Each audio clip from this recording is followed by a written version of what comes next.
Okay guess what is the national language of India?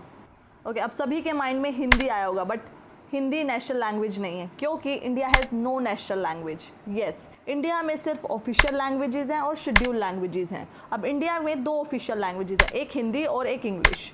Official language का मतलब होता है जिस लैंग्वेज में सेंट्रल गवर्नमेंट कम्युनिकेट करती है, जिस लैंग्वेज में document, court work, parliamentary business conduct होता है। तो बेसिकली एडमिनिस्ट्रेटिव पर्पस के लिए जो लैंग्वेज यूज़ हो उसको बोला जाता है ऑफिशियल लैंग्वेजेस, और सेंट्रल लेवल पर हिंदी और इंग्लिश को ही यूज़ किया जाता है।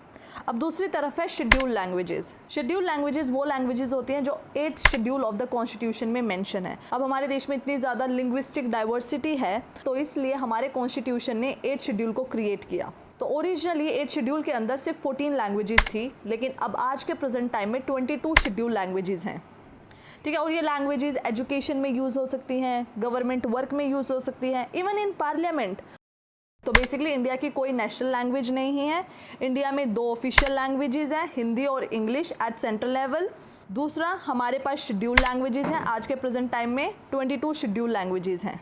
और अब आप लोग मुझे कमेंट सेक्शन में बताना सुप्रीम कोर्ट में कौन सी लैंग्वेज यूज़ होती है। That's all for today, thank you so much.